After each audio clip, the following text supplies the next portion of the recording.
What is up, man? Welcome back to another YouTube video. Sa video na to, pag-uusapan natin kung bakit hindi ka dapat umamin sa isang babae na gusto mo siya. Okay? Na dapat kung bakit hindi mo dapat ipakita o iparamdam agad na gusto o sold na sold ka kaagad sa kanya. So, sa mga channel ko, I'm Joms and I upload videos almost weekly or daily pa nga about dating and relationship. Ang pinaka-sentro ng sinishare ko dito is about polarity. Polarity meaning the natural attraction between the masculine and the feminine. So if you want to attract a feminine, loyal, loving, caring, supportive woman in your life, then you want to be more masculine. And andun din ako sa journey na yon. So mga sinishare ko dito is yung mga knowledge na nakukuha ko from my experiences. Kasi nga, andun ako sa journey to be the best masculine version of myself. So kung gusto mo rin maging best masculine version of yourself, subscribe ka lang sa channel ko kasi almost daily, weekly, meron akong bagong videos na sinishare dito. So, balik tayo doon sa video na to. Sa core topic ng video na to. Maraming lalaki kasi ngayon, yung mga nagbe-message sa akin, yung mga nagbibigay o mga nagtatanong sa akin kung okay lang ba na ipakita agad sa babae na gustong-gusto nila yung babae na umaamin, na alam mo yung typical ligaw, na pwede bang magsabi na pwede akong manligaw, yung pinapakita nila agad sa babae na gustong-gusto nila yung babae. So, feeling nila kapag naging honest sila sa nararamdaman nila at pinaramdam nila to ng buo agad sa babae, matik na meron ng utang na loob yung babae na ibalik yung nararamdaman nila. Kumbaga, yun yung naiisip nila internally, yun yung naiisip nila. Kung yun din yung naiisip mo, malamang sa malamang, ganun din yung thought process mo. Pero I hate to say this, di naman hate. Gusto ko nga itong sinasabi sa inyo Kumbaga, para alam nyo talaga kung ano talaga yung totoong nangyayari. Hindi ganun gumagana yung utak ng mga babae. Okay? Hindi ganun. So, baliktad. Okay? Lagi ko sinasabi, women's emotion are ano ba tawag doon? Are the reverse or is very different on men's logic. So, kung ang logic mo sinasabi sa'yo na ipakita mo na gustong-gusto mo siya, baliktad dapat yung ginagawa mo.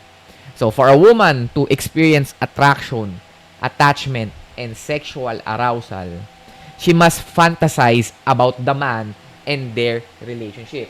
Fantasize meaning iniisip niya. Kumbaga, dapat iniisip, feel niya, meron siyang ini-imagine sa utak niya. Okay? Hindi kanya talaga magugustuhan kung ganito yung mga ginagawa mo. You always seek her approval and validation. Na tipong gustong-gusto mong, alam mo yun, gustong-gusto mo lagi yung approval niya. Gusto mo laging nakukuha yung validation niya na kaya gusto mo laging pinapahaba yung usapan kasi feeling mo na-validate ka kapag mahaba, yung kapag mahaba kayo nag-uusap, gustong-gusto mo siya mapakilig o mapatawa. Kaya sobrang nasistress ka kapag hindi mo siya napapatawa or hindi mo siya napapakilig. Kasi again, you always seek her approval and validation. Next, nakikinig ka sa mga problema niya palagi at nagvo-volunteer ka na tutulungan mo siyang ayusin. Yung tipong nagiging shoulder to cry on ka. Alam mo yun na feeling mo kapag tinulungan mo siya sa mga problema niya, makikita ka niya as someone na knight in shining armor niya, na super hero niya. In which hindi, mangyayari lang noon, magiging safety net ka lang niya. Magiging shoulder to cry on ka lang niya. Meron pa iba yung na willing daw na i-heal yung trauma ng babae. Come on, man. Hindi mo may heal yung trauma ng babae. Hindi ka makakatulong doon. The only person that can heal her past traumas is herself. So dadagdag ka lang doon, dadagdag ka lang sa trauma niya kung itatry mong tulungan siya i-heal yung traumas niya na willing akong i-heal yung trauma siya, man. You're just setting yourself up into failure. Okay?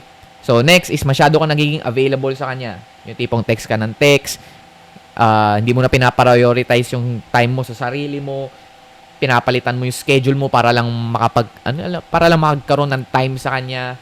Tipong hindi ka na nagkakaroon ng oras sa pansarili mo dahil lahat ng oras mo gusto mong ibigay sa kanya. Next, binibigay mo lahat ng gusto o tinatry mo bilhin yung attraction niya sa pagbibigay ng pagkain o regalo.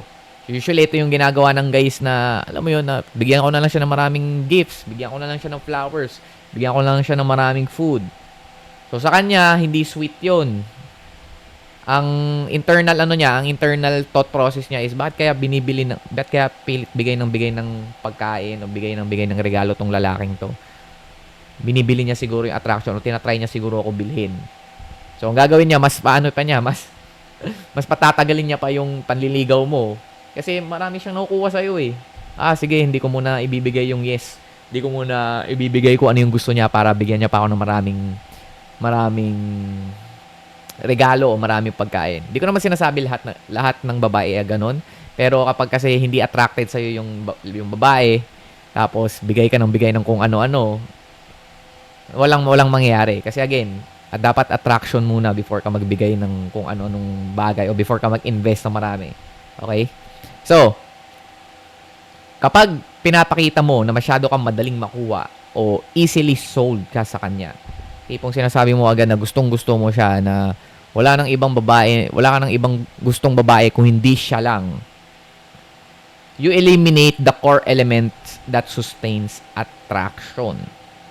So, hindi ka na nagbibigay sa kanya ng space in order for her to think about you. Again, sinabi ko sa inyo kanina that a woman needs to experience,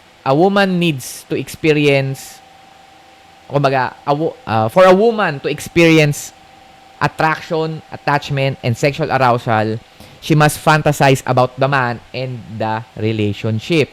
So, kung soul na soul ka na agad, binibigay mo na lahat ng gusto niya, binibigyan mo na agad siya ng certainty, is hindi ka na nagbibigay sa kanya ng space in order for her to think about you, to think about your relationship. Kung gusto mo ba siya talaga o hindi, o kung ano yung magiging itsura ng relationship nyo. Plus, magiging weak ka pa sa paningin niya. Kasi again, nakikita niya na walang value yung time mo kasi lagi yung binibigay sa kanya. Wala kang boundaries. Lagi kang available. Binibili mo yung attraction niya by giving her a lot of gifts, a lot of food. So, magiging weak ka lang sa paningin niya kasi again, nile-level mo yung sarili mo as below her. Naging alipin ka. So, 'di ba? Ganun naman yung mga alipin palaging available para sa queen. Binibigay lahat ng gusto ng queen. Kahit disrespect na sila ng queen, kahit pinataboy na sila, kahit sinisipa na sila paalis, bigay pa rin ng time, attention, energy, money dun sa queen. So, nagiging alipin ka. So, nagiging weak ka sa paningin nila. So, a woman's attraction level increases when she is left wondering, anticipating, and feeling uncertain about a man. So, tandaan nyo yun. Tumataas yung attraction level niya sa lalaki kapag namimiss, napapaisip, okay? Merong cliffhanger feeling na gusto ba ako nito o hindi, pero ito kasi yung actions niya.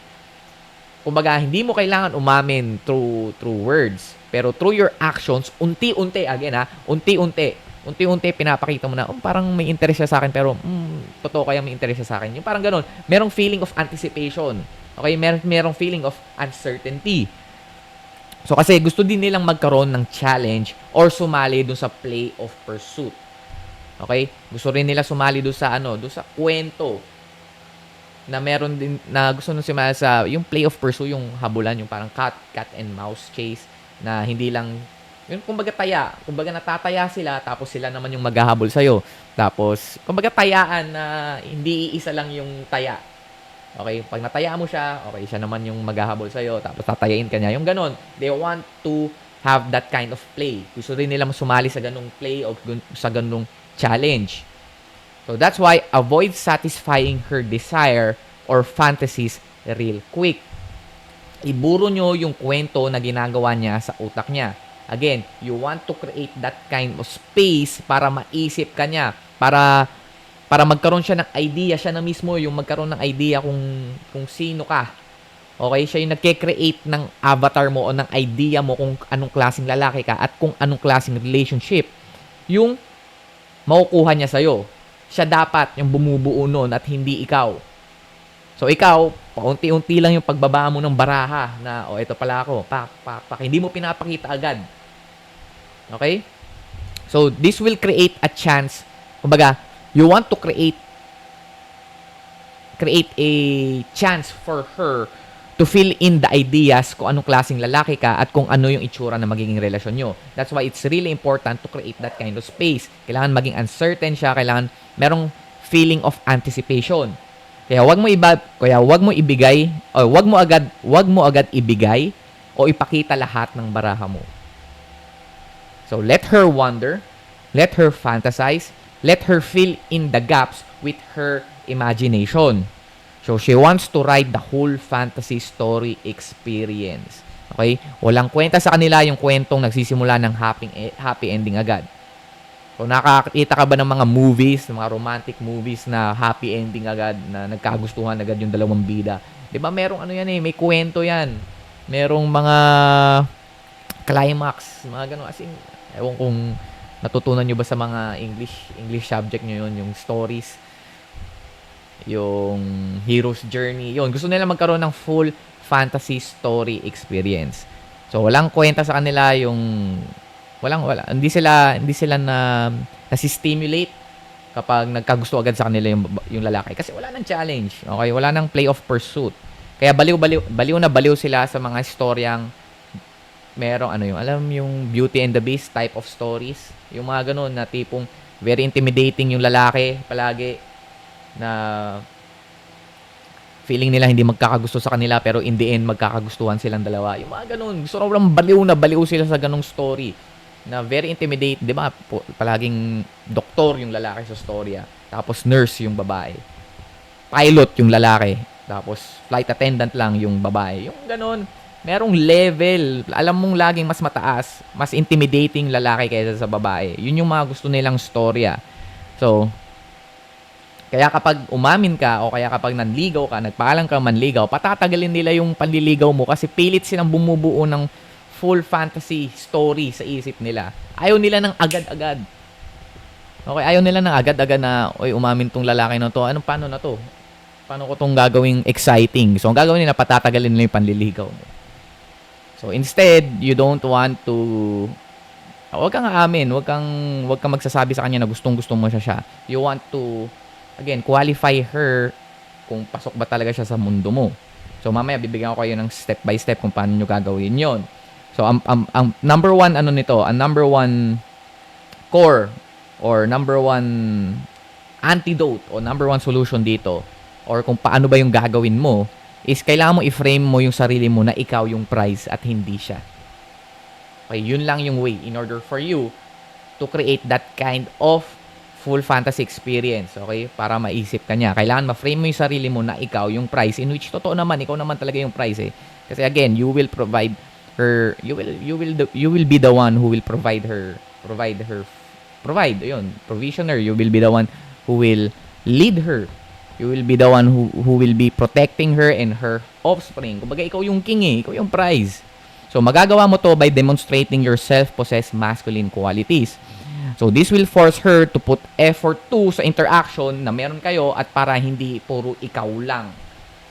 Okay? If pinusison mo yung sarili mo bilang prize, okay, na kailangan ka rin niyang i-win over, na hindi ka madaling makuha, is this will force her to put effort to. Okay, na para mag-effort din siya, para mag-reciprocate din siya ng time and energy and money niya pabalik sa'yo, na hindi lang puro ikaw, na hindi lang one-sided. So, paano ba gagawin to? How can you frame yourself as the prize? Number one, ang pinaka-number one is you focus on building your kingdom. Okay? Focus on making yourself a king of your own world. Magkaroon kayo ng self-sustainable world, magkaroon kayo ng sarili ninyong kingdom. Gawin mo yung sarili mo bilang hari ng sarili mong mundo and find the right queen that will help you or that will make your life easier or that will multiply your current lifestyle. So, kung ipaprioritize mo yung purpose mo, pinaprioritize mo yung pagpapaganda ng lifestyle mo, merong mga babaeng mga curious sa'yo at gustong sumama. Okay, na sumakay sa barko mo. So, kung meron kang self-direction at ikaw ang king ng buhay mo, it communicates that your internal happiness and fulfillment is internal. Kumbaga, hindi mo kailangan ng ibang tao, ng babae para maging masaya ka o maging fulfilled ka. Hindi mo siya kailangan. You don't need something from her.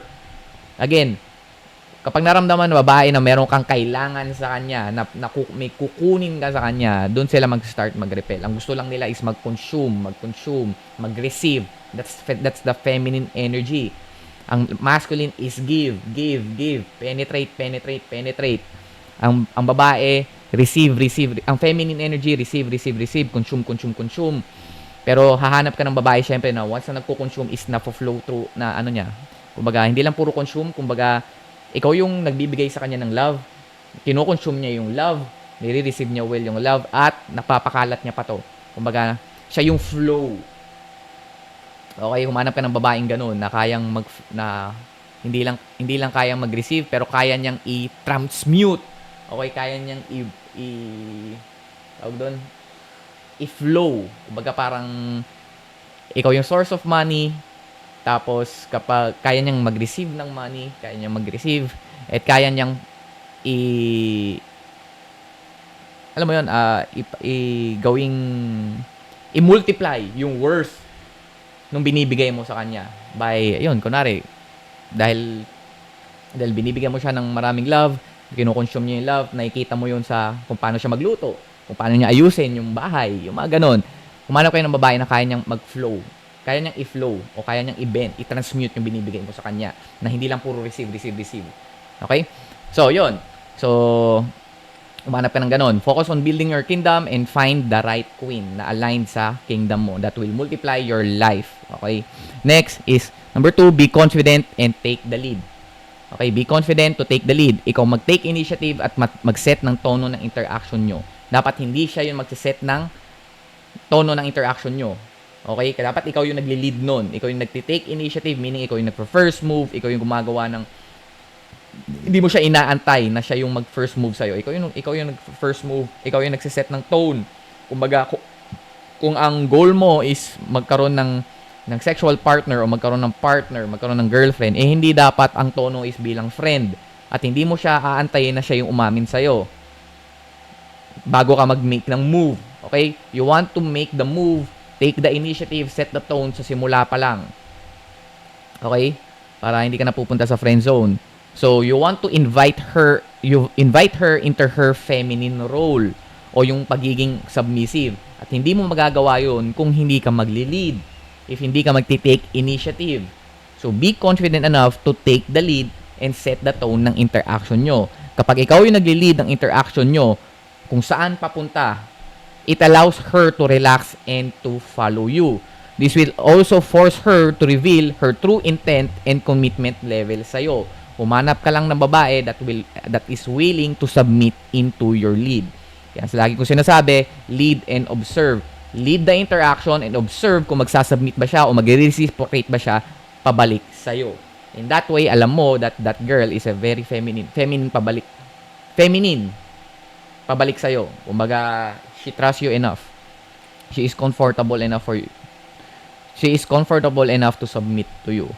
And lastly, number 3, you want to welcome rejection and indifference. Meaning, hindi ka dapat takot mag-reject at ma-reject. Hindi ka dapat takot magsabi ng no o makatanggap ng no. Kumbaga, you are equally okay with her saying yes or no. Kumbaga, okay lang sa'yo na may indifference kayo. Okay lang sa'yo na merong magkaroon ng rejection sa interaction nyo. Kumbaga, you are equally okay kung gusto ka niya or hindi. So, with indifference, this indifference or willingly allowing rejection sa interaction nyo creates a powerful magnetism because it shows you do not need her approval. Okay?